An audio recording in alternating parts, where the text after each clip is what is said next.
አብርሃም ወነቢ ሙሴ አምላከ አብርሃም ወነቢ ሙሴ አጋዕዝተ ዓለም ቅድስት ሥላሴ ተመስገኑ ተመስገኑ ተመስገኑ ትብላላ ነፍሰይ በውዳሴ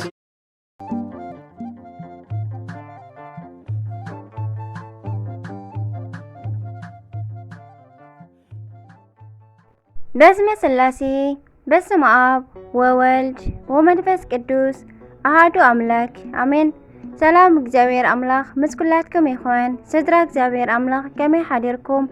ኣነ እግዚአብሔር ይመስገን። ክብሪ ይስፋሕ መድኃኔዓለም ኣቦይ ልዑል እግዚአብሔር ኣምላኽና ክሳብ ሰዓት እዚኣ ብጸጋን ብጥዕናን ስለዝዓቀበናን ዘጽንሐናን ክብርን ምስጋናን ኣምልኮን ውዳሴን ንዑ ይኹኖ። ከምኡውን ነታ ርህርህተ ሕሊና ቅድስተ ቅዱሳን ንጽህተ ንጽሃን ወላዲተ አምላኽ ወላዲተ ቃል ዝኾነት ቅድስቲ ኪዳነ ምሕረት ኣደይ ቅዱስ ወዳ ብዝሃባ ክብርን ምስጋናን ውዳሴን ይብጽሕያ። ከምኡውን ንኹሎም ቅዱሳና እግዚአብሔር ኣምላኽና ብዝሃቦም ቃል ኪዳን ብዝሃቦም ክብሪ ከክም መዓርጎም ክብርን ምስጋናን ንዘላለም ንዕኦም ይኹን ኣሜን። ለካቲት 1 ናይ ዕለቱ ስንክሳር ዝሰምዕ ዘንብብ ፍቕሪ ጎይታ ኣብ ልቡ ይዕንብብ ሓለዋን ጸሎትን ናይ ቅዱሳን ድማ ይረክብ። ذكر ጻድቅ ለዓለም ይሄሉ ዝኽሪ ናይ ጻድቅ ንዓለም ይዝነብር ንቅዱሳን ተማሕፀኑ ካብ ኩሉ ክፉእ ዘበለ ክድሕኑ ኣሜን። 1 ለካቲት ብሩኽ ባሕቲ ይግበረልና ደቂ ኩልኹም ደቂ ተዋህዶ ባሕቲ ፍስሓ ባሕቲ ሓጎስ ባሕቲ ጽድቂ ባሕቲ በረኸት ባሕቲ ንስሓ ይግበረልና። ወርሓዊ በዓል ልደታ እታ ብልደታ ንኹሉ ወጋሕታ ብርሃን ዝኾነት መብረቒት ፀሓይ ወላዲተ ቃል ወላዲተ አምላኽ ዝኾነት ቅድስቲ ድንግል ማርያም ኣብ ዘለኹሞ በረኸታን ጣዕሚ ፍቕራን ምሳኹም ይኹን። ክብረ በዓል ናይ ኣቡነ እንድርያስ እዩ። ከምኡ ድማ ወርሓዊ በዓል ልደታ ለእመ ብርሃን እዩ። ናይ ኣቡነ እንድርያስ ጸጋን በረኸትን ናይ እመ ብርሃን ድማ ጽላላን ኣማላጅነታን ምስ ኩላትና ይኹን። ናብ ሃገርና ተመሊስና ድማ ናብ ደብሩ እነግደሉ መዓልቲ የምጸልና እግዚአብሔር ዝተቀደሰን ዝተባረኸን ብሩኽ ባሕቲ ይግበረልና። በስመ አብ ወወልድ ወመንፈስ ቅዱስ አሐዱ አምላክ አሜን። ለካቲት 1 ሰማዕት ኣቡነ ሲኖዳ ፍልሰተ ዓጽሞም እዩ። እዞም ቅዱስ ኣቦ ድማ ንመካኖም ቦታኦም ፍሉይ ቃል ኪዳን ዝተዋሃቦም ክኸውን ከሎ ኣሽንኳይዶ ንሰብ ንዓጽሞም ዝተሸከመት በቕሊ እኳ ወሊዳ እያ። ብጸሎቶም ናይ ኣርያም ስርናይ ካብ ሰማይ ዝወረደሎም ቅዳሴ ክቅድሱ ከለው ድማ ካብ መሬት ልዕል ኢሎም ዝረአዩ ዝነበሩ ኣቡነ እንድርያስ እውን ለካቲት ዕለት 1 ዕረፍቶም እዩ። ብናይ እመቤትና ኣብ ሳርነት ዝተወልዱ እዞም ጻድቅ ካብ ህፃንነቶም ጀሚሮም ከም ናይ እመቤትና ኣብ ቤተ መቅደስ ቅዱሳን መላእኽቲ እንዳመገቡ ዘዕበይዎም ክኾኑ ከለው እመቤትና ቅድስት ድንግል ማርያም ድማ ብናይ ብርሃን ልብሲ ትጋርዶም ዝነበረት ብጸሎቶም ጎቦ ዘፍርሱ ወይ ከዓ ዘንቀሳቀሱ ዝነበሩ ዓብይ ኣቦ እዮም። ዝኸበሩ 150 ቅዱሳን ሊቃውንቲ ኣብ 381 ዓመተ ምህረት ኣብ ቁስጥንጥንያ ተኣኪቦም ንቅድስቲ ተዋህዶ ሃይማኖት ዘጽንዕሉ ዕለት እውን እዩ። ኣብ ናይ ከሓዲ ዲዮቅልጥያኖስ ዘመን ብሰማዕትነት ዝዓረፈን ንከሓዲ ኣርዮስ ዘውገዘን ተፍጻሜተ ሰማዕት ቅዱስ ጴጥሮስ ቅዳሴ ቤት እዩ። ጻድቅ ንጉስ ቆስጠንጢኖስ ምስ ነገሰ ኩሉ ቤተ ጣዖታት ኣፈራሪሱ ኣብያተ ክርስቲያናት ኣብ ዝሃነጸ ጊዜ ኣብ ከተማ እስክንድርያ ብሸነኽ ምዕራብ ብስም ቅዱስ ጴጥሮስ ስም ዝወቀበት ቤተ ክርስቲያን ሃነጸ። በዛ ዕለት ድማ ኣኽበራ። ኣብ ውሽጣ ድማ ድንቂ ዝኾኑ ብዙሕ ተኣምራት ተገልጹ። ናይ ተፍጻሜተ ሰማዕት ቅዱስ ጴጥሮስ ረድኤት በረኸቱ ይሕደረና፣ ብጸለቱ ድማ መድኃኔዓለም ይምሓረና አሜን። ዝኸበሩ 150 ሊቃውንት ኣብ 381 ዓመተ ምህረት ኣብ ቁስጥንጥንያ ከም ዝተኣከቡ ናይ ምእካቦም ምኽንያት ድማ ብሰለስተ ዝተፈላለዩ ነፍሲ ብዝጎድኡ ምንፍቕና ዝተመልኡ ኣካላት ምኺሮምን ምሂሮምን ንምምላስ ኣይንምለስን እንተበሉ ድማ ንቤተ ክርስቲያን ብኽፉእ ምንፍቕናኦም ከይብክሉ ኣውጊዞም ንምፍላይ እዩ። እዞም ኣካላት ድማ ቀዳማይ ንናይ ክብሪ በዓል ቤት ዝኾነ ንመንፈስ ቅዱስ ብዝኸፍአት ሓሳቡ ፍጡር እዩ ኢሉ ስለ ዝኸሓደ ስም ናይ ቆስጠንጥንያ ሊቀ ጳጳሳት ስለ መቅዶንዮስ ካልኣይ ሓደ ገጽ ስለ ልብሱ ስለ ዝብሉ ስለ ሰባልዮሳውያን ሳልሳይ ወልድ ብዘይ ስጋ ነባቢት ለባዊት ነፍሲ ኣይስአን መለኮቱ ኣብ ክንዲ ነፍስን ልቦናን ስለ ዝኾኖ ስለ ዝብሉ ከሓድቲ ስለ አቡሊናርዮሳውያን እዩ። ናይዞም ከሓድቲ ፍጹም ክሕደቶም ኣብ ዝተገልጸ ግዜ ዝኸበሩ ቅዱሳን ኣቦታትና ድማ ንኹሎም ኣኪቡ ኣብ ጉባኤ ምእንቲ ከራኽቦም ንንጉስ ንዓቢ ቴዎዶስዮስ ለመንዎ። ንሱ ድማ ቃሎም ተቐቢሉ ናብ ናይ ሮሜ፣ ናብ አንጾኪያ፣ ናብ ናይ ኢየሩሳሌምን እስክንድርያን ሊቃነ ጳጳሳት መልእኽቲ ለኣኸ። ምሁራን ዝኾኑ ኤጲስቆጶሳቶም ከምጽኡ ኣዘዘ። በዚ መሰረት ድማ 150 ቅዱሳን ሊቃውንቲ ኣብ ቆስጠንጥንያ ተኣከቡ። ናይ ሮሜ ሊቀ ጳጳሳት ክመጽእ ስለ ዘይከኣለ መልእኽቱ ጽሒፉ ብሊቃውንቲ ኣልኣኸ። ናይ ጉባኤ ሊቀ መንበር ናይ እስክንድርያ ሊቀ ጳጳሳት ኣባ ጢሞቴዎስካ ንመቅዶንዮስ ስለ ዝረኸሰት ሃይማኖቱ ክዛረብ ኣዘዞ። ከሓዲ መቅዶንዮስ ድማ ከም ኩሎም ፍጥረታት መንፈስ ቅዱስ ዝተፈጠረ እዩ በለ። ለቱ ስብሃት ኣባ ጢሞቴዎስ ድማ መሊሱ መንፈስ ቅዱስ ንእግዚኣብሔር ህይወቱ ከም ዝኾነ ዶ ኣይትፈልጥን ኢኻ? ንናይ እግዚኣብሔር ህይወት ደኣ ከመይ ጌርካ ፍጡር ትገብሮ ኣለኻ? ሕጂ እውን ካብዛ ዝረኸሰት ሃይማኖትካ ተመለስ፣ ናብ ናይ ዘለዓለማዊ እሳተ ገሃነም ቅድሚ ምእታውካ ንስሐ እቶ በሎ። ንመቅዶንዮስ ግን ሰይጣን ሓንቲ ግዜ ልቡ ስለ ዘዕወሮ ኣይተመልሰን። ቅዱሳን ኣቦታትና ድማ ካብ ሽመቱ ኣውሪዶም ኣወጊዞም ካብ ቤተ ክርስቲያን ኣሰደድዎ። ቀፂሉ ድማ ኣባ ጢሞቴዎስ ንሰባልዮሳውያን ጸዊዑ ንስኹም ከ ስለ ሃይማኖትኩም እንታይ ትብሉ በሎም።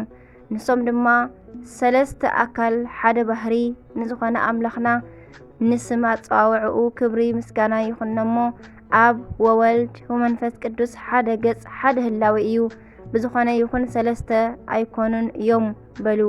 ኣባ ጢሞቴዎስ ድማ መሊሱ ኣብ ዮርዳኖስ ወልድ ቆይሙ ከሎ ብምስሊ ጻዕዳ ርግቢት መንፈስ ቅዱስ ወሪዱ ኣብ ርእሱ ተቐመጠ። ኣብ ድማ ኣብ ደመና ኮይኑ ብኡኡ ደስ ዝብለኒ ዝፈቶ ወደይ እዚ እዩ፣ ንዕኡ ድማ ስምዕዎ ኢሉ ተዛረበ። ዝበሎ ናይ ወንጌል ቃል ዶ ተሰሪዙ እዩ? ንስኹም ከምትብልዎ እንተኾይኑ ብኣብ በወልድ በመንፈስ ቅዱስ ስም ዝተጠመቕኩሞ ናይ ክርስትናኹም ጥምቀት ዶኸ ተሰሪዙ እዩ? ሕጂ ድማ ክሕደትኩም ገዲፍኩም ምምላስ ይሓሸኩም በሎም። ኣቐዲሙ ኣርዮስ ንወልድ ክሓደ፣ እዚ መቅዶንዮስ ድማ ንመንፈስ ቅዱስ ክሓደ። ንስኹም ድማ ናቶም ተሳተፍቲ ኮይንኩም እንዳበለ ብምምሃር ብዙሕ መኸሮም። ንሶም ግን ክምለሱ ይኽእሉ ስለ ዘይነበሩ ናይ ሓድነት ጉባኤ ኣውጊዙ ካብ ናይ ምእመናን ሓድነት ፈለዮም። ድሕሪኡ ማፀዋውዕኡ ክብሪ ምስጋና ይኹነሞ ወልድ ነባቢት ለባዊት ዝኾነት ነፍሲ ኣይሰኣን ስጋ ጥራሕ ደኣ እምበር ንዝብል ናይ አቡሊናርዮስ ናይ ምንፍቕና ትምህርቲ ኣውገዙ። ድሕሪኡ እዞም 150 ቅዱሳን ሊቃውንቲ ኤጲስቆጶሳት ኣቦታትና ንሃይማኖትና ጽንዑልና ኣብ ጸሎተ ሃይማኖት ጎይታን መሕወይን ብዝኾነ ካብ ኣብ ብሰረጸ መንፈስ ቅዱስ እውን ንኣምን፣ ምስ ኣብን ወልድን እውን ንሰግደሉን ነመስግኖን፣ ንሱ ድማ ኣብ ነቢያት ሓዲሩ ዝተናገረ እዩ ንዝብል ወሰኹ። ልዕሊ ኩሉ ብዝኾነት ናይ ሃዋርያት ጉባኤ ብሓንቲ ቅድስቲ ቤተ ክርስቲያን ንኣምን፣ ንሕድገት ሓጢኣት ንምስትስራይ ብሓንቲ ጥምቀት እውን ንኣምን፣ ትንሣኤ ምውታንን ንዘለዓለም ዓለም ንዝመጽእ ህይወትን ተስፋ ንገብር። ኣሜን። ሃይማኖቶም ዝቐንዑ 318 ኣቦታትና ንመንግስቱ ፍጻሜ የብሉን ክሳብ ዝብል ዘሎ ጽሓፉ። ዝተኣከቡ ድማ ስለ መንፈስ ቅዱስ ስለ ዝኾነ ስለኡን ስለ ናቱን ነገርን ኣብርሁ። ንዕኦም እውን ምስጋና ይኹኖም። ኣሜን። በዞም ቅዱሳኑ ድማ መድኃኔ ዓለም ይምሓረና። ኣሜን። አቡነ ሲኖዳ ሲኖዳ ማለት ተአማኒ ማለት እዩ። ትውልዲ ዓዶም ጎጃም እዩ። ኣብ ጥቓ ጎጃም ደብረ ዲማህ ደብረ ጽሞና ኣብ ዝተባሃለ ቦታ ዝነበሩ ሰባት ዘምልኽዎ ዝነበሩ ዓብዪ ገበል አቡነ ሲኖዳ ግን ብመስቀል ባሪኾም ኣብ ክልተ ሰንጠቕዎ። ነቶም ሰባት ድማ ምሂሮም የእሚኖም ኣጥሚቖም ናይ እመቤትና ቤተ ክርስቲያን ሰርሕሎም። እዞም ጻድቅ ናይ ሊቀ ሰማዕታት ናይ ቅዱስ ጊዮርጊስ ዓይነት ገድሊ ኣለዎም። ንገበል መግቢ ክትከውን ግብሪ ኮይና ዝተዋሃበት ጓል ኣብ ጫካ ረኺቦም ነቲ ገበል ብመስቀሎም ኣማዕቲቦም ቀቲሎም ነታ ጓል ኣድሓንዋ። ኣብ ዘመኖም ነጊሱ ዝነበረ ህዝበናኝ ዝተባሃለ ንጉስ ብሰናይ ሰባት ወረ ንግስናይ ንኻልእ ክወሃብ እዩ ትብል ብምባል ነዞም ጻድቅ ኢዶምን እግሮምን ኣሲሩ ምስ ኣሳቀዮም ኢዶም ኣቁረጸ። ነገር ግን ንኣቡነ ሲኖዳ እመብርሃን ናይ ብርሃን ኢድ ተኸለትሎም።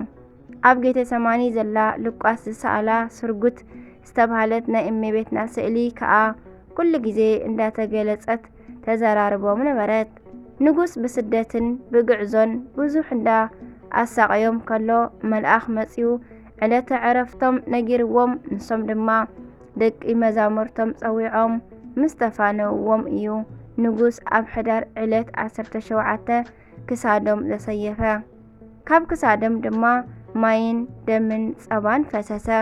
እዞም ጻድቅ ኣብ ሃይቅ ደሴት ዝተቐበሩ እኳ እንተኾኑ ኣቐዲሞም ኣብ ዘገልግልሉ ኣብ ድፍን ምብራቕ ጎጃም ድርቅን ጥሜትን ስለ ዝኾነ ኣብ ገዳም ደብረ ጽሞና ዝነበሩ ኣባ መቃርስ ዓጽሞም ኣፍሊሶም ብምምጻእ ኣብ ጥቓ ደብረ ዲማህ ብስሞም ኣብ ዝተሰርሐ ኣብ ደብረ ጽሞና ቤተ ክርስቲያን ብኽብሪ ምስ ኣቐመጥዎ ሽዑ ዝናብ ወሪዱ ድርቂ ከዓ ጠፍአ። ዓጽሞም ተሰኪማ ዘምጽአት በቕሊ ድማ ወለደት። ኢትዮጵያዊ ጻድቅ ኣቡነ ሲኖዳ ንዘይወልዳ መኻናት ብጣዕሚ ፍሉይ ቃል ኪዳን እዩ ዝተውሃቦም። መቓብሮም እንዳዘራ ጸበሎም እንዳተቐብኣ ገድሎም እንዳዳህሰሳ ዘይወልዳ መኻናት የለዋን። ኣብ ርሑቕ ኮይኖም ብስሞም ተተማሕጺኖምዎም ንጸበሎም ተሳሊሞምን ንዝወልዳ ብጣዕሚ ብዙሓት እየን። ኣሜን። በረኸቶም ይሕደረና፣ ረድኤት በረኸቶም ይሕደረና።